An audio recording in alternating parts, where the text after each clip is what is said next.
বাসা হচ্ছে বাগেরহাট চিতলমারি, জেলা বাগেরহাট, উপজেলা চিতলমারি। আমি খুলনা দৌলতপুর এগ্রিকালচার ইনস্টিটিউটের স্টুডেন্ট।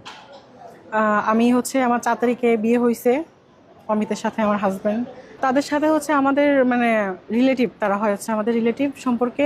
ওর মা হচ্ছে আমার সম্পর্কে ফুফি হয়, আর ফুফির ছেলে হচ্ছে ও। আমি ওকে চিনতাম না, পরে হচ্ছে আস্তে আস্তে সব কিছু মানে রিলেটিভ যেহেতু সেহেতু যোগাযোগ আস্তে আস্তে হয়েছে, ওইখান থেকেই আর কি আমাদের সম্পর্কটা সৃষ্টি হয়েছে। তারপরে যে হচ্ছে আমি গ্যাপ দিয়ে আমার এক্সাম গ্যাপ দিয়ে, পড়ালেখা গ্যাপ দিয়ে আমি চলে আসছি ঢাকাতে ওর কাছে। 4 তারিখে বিয়ে করছি। 4 তারিখে বিয়ে করার পরে হচ্ছে প্রথমে কেউ মেনে নেয়নি, ওর বাসায় গেছিলাম, আম্মু জায়গা দেয়নি, চলে আসছি।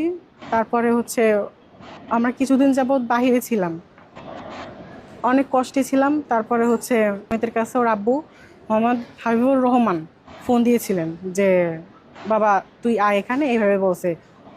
পরে আমরা গেছি।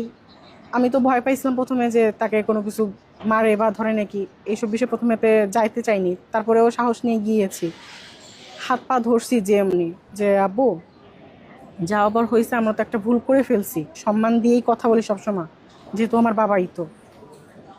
তারপরে আমার কাছে এসে আমাকে বলতেছে যে মানে ভালোভাবে বলতেছে যে কি করো কি করো, সবসময় তুই তুই করে বলে, শুধু সেদিনই হচ্ছে তুমি করে বলছে, কি করো খাইছো, তা এটা করতেছো, তা এটা করোনি কেন, এরকম ভাবে বলতেছে। বলার পরে হচ্ছে গিয়ে আমার ঘাড়ে হাত দিছে। ঘাড়ে হাত দেওয়ার পরে হচ্ছে বলতেছে, ঘাড়ে হাত দিয়ে আর কি, যে আমি আব্বুর ঘাড়ে হাত দেওয়াটা বুঝতে পারে বলছি যে আব্বু এটা ঠিক হচ্ছে না, আমি আপনার ছেলের বউ। পরে আমাকে আমার বাবা, জন্মদাতা যে বাবা, আমার বাবার কথা বলছে, হুমকি দিছে। আমার বাবা 2বার স্ট্রোক করছে, উনি স্ট্রোকের রুগী। আমাকে বলতেছে যে তোর বাবা তো শুনছি যে 2বার স্ট্রোক করছে, তুই কি চাস যে তোর বাবা মারা যাক কোনো কারণে? আমি বলছি না। আমার হাজব্যান্ডের বিদেশে পাঠাই দেওয়ার কথা বলছে, সে র্যাবে দেওয়ার কথা বলছে। তাই বলতেছে তোর স্বামীর যদি তুই ভালো চাস বা তোর বাবা যদি ভালো চাস তাহলে আমার কথা শোন। আমার দুর্বল পয়েন্ট হচ্ছে আমার স্বামী আর আমার বাবা। আমার স্বামী হচ্ছে অমিত। অমিত যেহেতু দুর্বল পয়েন্ট, কারণ আমি আসছি তার হাত ধরার জন্য, ছাড়ার জন্য না।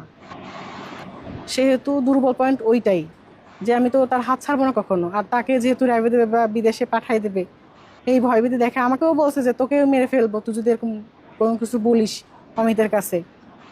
সেদিন থেকেই আর কি অত্যাচার শুরু হয়েছে। এর ঘটনা 4 তারিখে বিয়ে হয়েছে আমাদের, আর মানে কোন মাসে একটু বলেন? মে মাসের 4 তারিখে।